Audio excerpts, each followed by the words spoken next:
یعنی ہم اصل میں ایک رسم نبھانے کے لیے آئے ہیں. اگر عیادت مذہبی اور اخلاقی جذبے سے ہو رہی ہے تو پھر تو آدمی کو ایسی چیزوں سے بے نیاز ہو کر جانا چاہیے. صحیح. میں نے اسی لیے اس سے پہلے بھی عرض کیا تھا کہ آپ صحیح وقت کا انتخاب کریں. یعنی ایسا وقت نہیں ہونا چاہیے جو دوسروں کے لیے گرانی کا باعث بن جائے. ایسا رویہ نہیں ہونا چاہیے جو دوسروں کے لیے بار بن جائے. آپ اگر گئے ہیں تو اجازت لے کر جائیے, وقت طے کر کے جائیے, ایک مخصوص وقت میں جائیے. یعنی یہ نہیں ہے کہ کوئی بیمار پڑ گیا ہے تو آپ صبح سے شام تک اس کے گھر والوں کے لیے مصیبت بن گئے ہیں. صحیح. یعنی ہر عیادت کرنے والے کو یہ دیکھنا چاہیے کہ وہ دوسرے کے لیے کیا چیز لے کے جا رہا ہے. اس طرح کے موقعوں کے اوپر ہمارے متوسط گھرانوں میں ویسے ہی بہت اخراجات ہو رہے ہوتے ہیں. یعنی یہ ممکن ہے کہ ایک آدمی بیمار ہو گیا اور اب اپنی ملازمت پہ بھی نہ جا پا رہا ہو, یہ ممکن ہے کہ اپنی دکان بھی نہ کھول پا رہا ہو.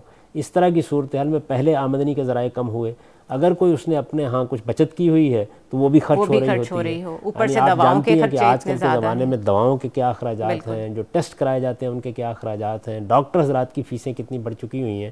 تو بیماری کوئی آسان چیز نہیں ہے. یعنی یہ تو موجودہ زمانے میں یہ صورت پیدا ہو گئی ہے کہ تعلیم اور صحت یہ دو بڑے مسئلے بن چکے ہیں. بہت بڑے مسئلے ہیں اور عام آدمی کے بس کا روگ نہیں رہ گیا. بس میں نہیں رہی یہ چیز. یعنی معمولی سی تکلیف ہو جائے اور آپ کسی بڑے ڈاکٹر کے پاس جائیں, آپ کو جانے کے لیے مجبور ہونا پڑ جائے تو آپ سمجھ لیجئے کہ 10-20 ہزار روپے آپ کی جیب سے نکل جائیں گے. تو اس صورت میں ہونا تو یہ چاہیے کہ آپ اس جذبے کے ساتھ جائیں کہ آپ اپنے بھائی کی کچھ مدد کر سکیں, اس کے ساتھ کچھ تعاون کر سکیں, بجائے اس کے اگر آپ یہ خیال کرتے ہیں کہ اب ایک آؤ بھگت کا اور ایک مہمانداری کا بھی بوجھ اس کے اوپر ڈال دیا جائے تو یہ کوئی اچھا رویہ نہیں ہوگا.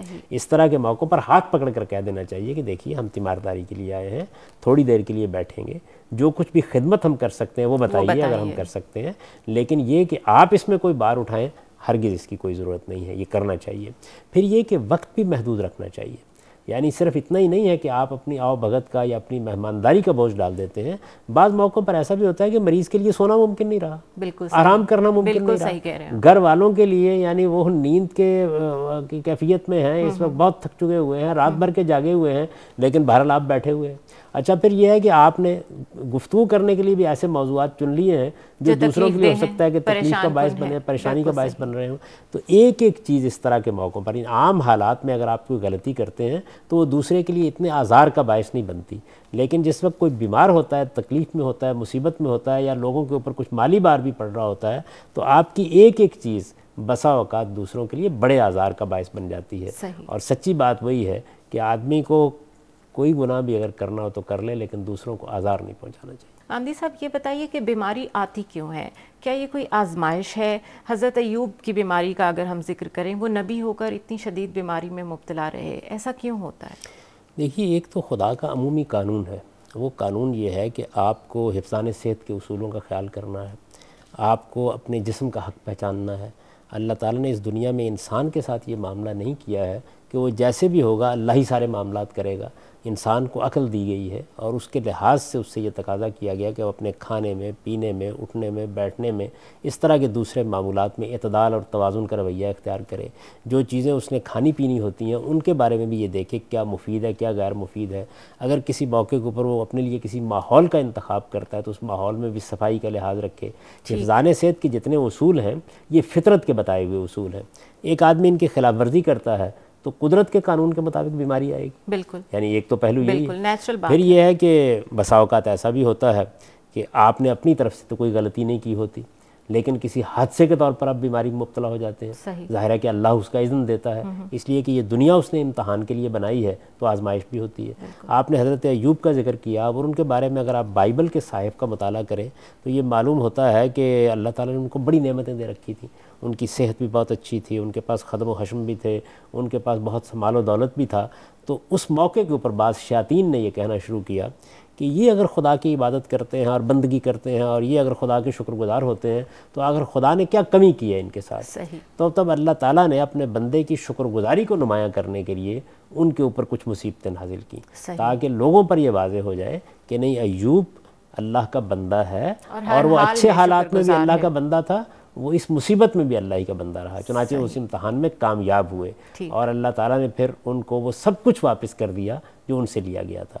صحت بھی واپس ملی ان کو, ان کے مال و دولت سے بھی دوبارہ نوازا گیا, تو اللہ کی بڑی نعمتیں ان کے اوپر ہوئی.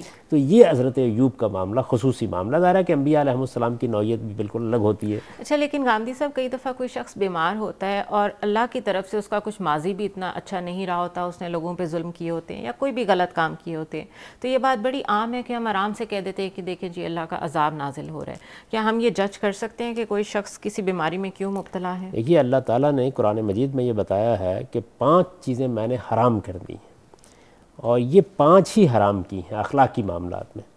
اس میں 5ویں چیز یہ ہے کہ ان تقولوا علی اللہ ما لا تعلمون, یعنی جس بات کا تمہیں علم نہیں ہے تم اللہ کی طرف وہ منسوب کر دو. صحیح. اس وجہ سے اس طرح کے الفاظ منہ سے نکالتے ہوئے 10 مرتبہ سوچنا چاہیے. صحیح. وہ امتحان بھی ہو سکتا ہے, وہ آزمائش بھی ہو سکتی ہے, وہ کسی قانون قدرت کی خلاف ورزی کا نتیجہ بھی ہو سکتا ہے. صحیح. وہ کوئی حادثہ بھی ہو سکتا ہے جس سے آدمی 2-4 ہو گئے اور بہرحال دنیا حوادث کی جگہ ہے, اور اسی طریقے سے یہ بھی ہو سکتا ہے کہ اس کو اس کے مظالم کی سزا مل رہی ہو, بالکل ممکن ہے. لیکن آپ حتمی طور پر یہ بات نہیں کہہ سکتے, اس سے اجتناب کرنا چاہیے, کیونکہ اس میں آپ کیا کر رہے ہیں, اس میں آپ کسی اپنے مشاہدے یا تجربے کو بیان نہیں کر رہے ہیں, آپ اللہ تعالیٰ کی طرف ایک بات کی نسبت کر رہے ہیں, اور اللہ تعالیٰ کی طرف کسی بات کی نسبت کرنے کے لیے آپ کے پاس کوئی حتمی حجت چاہیے, یعنی آپ کے پاس کوئی صریح بات چاہیے کہ آپ یہ کہہ سکیں کہ یہ فی الواقع اللہ تعالیٰ کا عمل ہے جو اس وقت ہمارے سامنے. اور وہ ہم نبی تو ہیں نہیں جو ہمیں معلوم ہو سکے. ہم نبی نہیں ہیں. اللہ تعالیٰ نے قرآن مجید میں جو اصول بیان کیا ان کا اطلاق ہم اس موضوع پر نہیں کر سکتے, کیونکہ یہ تو ایک فرد کا معاملہ ہے. اس فرد نے کیا کیا ہے کیا نہیں کیا, اس میں 1000 چیزیں ہو سکتی ہیں جو ہمارے علم ہی میں نہ ہو. تو اس وجہ سے اس پر حکم لگانا یہ اپنے حدود سے تجاوز کرنا ہے, اس کا کبھی بھی ارتکاب نہیں کرنا چاہیے. اچھا گاندھی صاحب, کچھ لوگ یوں کرتے ہیں کہ جب کوئی شخص بہت سخت بیمار ہوتا ہے, یوں کہنا چاہیے کہ قریب المرگ ہوتا ہے, تو لوگ سورہ یاسین کی تلاوت شروع کر دیتے ہیں یا اس طرح کا ورد شروع کر دیتے ہیں جس سے بقول ان کے جان نکلنے میں آسانی ہوتی ہے. کیا ایسا کرنا چاہیے؟ کیونکہ ڈاکٹرز یہ کہتے ہیں کہ شاید اس بندے کے بچنے کی اگر کوئی امید تھی بھی تو ایسا کرنے سے نفسیاتی طور پہ مریض بالکل ہی جان چھوڑ دیتا ہے. دیکھیے بات یہ ہے کہ یہاں بھی وہی چیز ہے جس کی طرف میں نے پہلے اشارہ کیا کہ آپ کوئی کام بھی اگر اللہ یا اللہ کے پیغمبر کی نسبت سے کرتے ہیں تو آپ کے پاس ایک بالکل قطعی دلیل اس کے لیے ہونی چاہیے. صحیح. تو یہ جو کچھ بھی کیا جا رہا ہوتا ہے اس کے حق میں نہ قرآن مجید میں کوئی چیز ہے نہ کسی صحیح حدیث میں ایسی کوئی بات بیان ہوئی ہے. ٹھیک. تو جب کوئی اس طرح کی چیز نہ ہو تو پھر آپ اپنی طرف سے دین نہیں بنا سکتے کسی چیز کو. اس طرح کے موقعوں کے اوپر بڑی احتیاط کرنی چاہیے, ڈاکٹر کے مشورے سے کوئی اقدام کرنا چاہیے, نفسیاتی لحاظ سے بھی دوسروں کے لیے تسکین کا باعث بننا چاہیے. اگر آپ کوئی اچھی بات قریب میں کر رہے ہیں تو بہرحال وہ اچھی بات دوسرے کے لیے اس وقت تلقین کا ذریعہ بن سکتی ہے. اس طرح اگر فرض کر لیجئے کہ کچھ لوگ اللہ تعالیٰ کی کتاب کی تلاوت شروع کرتے ہیں یا اور اس طرح کی کوئی چیز کرتے ہیں تو ان کو بھی یہ تاثر نہیں دینا چاہیے کہ اس وقت ہم دنیا سے رخصت ہو رہے ہیں اس وجہ سے ہم یہ معاملہ کر رہے ہیں, بلکہ ایسا ہی طریقہ اختیار کرنا چاہیے کہ جس میں کم سے کم ان کی طرف سے امید کا دامن ہاتھ سے نہ چھوٹے. ٹھیک ہے ناظرین, ہمارے ساتھ رہیے گا. We will go for a very short break.